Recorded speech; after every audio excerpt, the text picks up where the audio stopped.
जिगातु भेषजं शन्नो अस्तु द्विपदे शञ्चतुष्पदे। ॐ शान्ति शान्ति शान्तिः।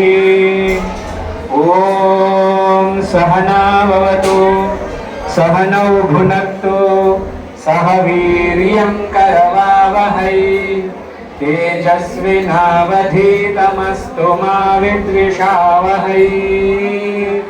ॐ शान्ति शान्ति शान्तिः। श्रेयं श्यामं सितं द्विभुजमेव चतुर्भुजं च त्वां भक्तिधर्मतनयं शरणं प्रपद्ये। इष्टदेवाय भगवते श्री स्वामिनारायणाय नमः। ओम वामहस्ते जलमादाय अपवित्र पवित्रो वा सर्वावस्थां गतोऽपि वा यस्मरेत् पुण्डरीकाक्षं सबाह्याभ्यन्तरश्रुतिः।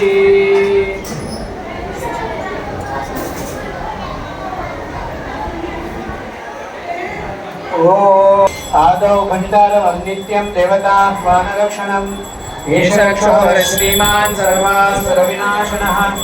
अनेन घण्टामभ्यर्च्य वादयेत्तां मनोहराम्। घण्टासुरकरुणदेवताभ्यो नमः। जलगन्धाद्युपचारपूजां समर्पयामि। फूल चोखा पधरावी देजो। फूल चोखा घंटड़ी पासे पधरावी दो। घंटड़ी पासे पधरावी दो। पाણીની ચમચી ભરી રાખીએ। આચમની ભરી રાખજો। એમાં બે દાણા ચોખા પધરાવવાના છે। રાજોપચારનો સંકલ્પ કરીશું।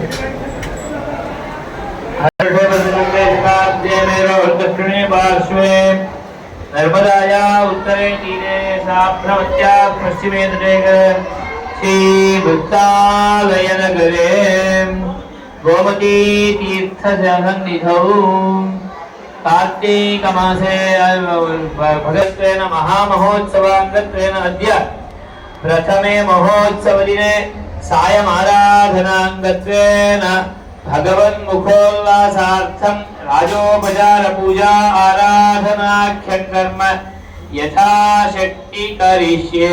यथा मिलित द्रव्यैः यथोपचार द्रव्यैश्च करिष्ये।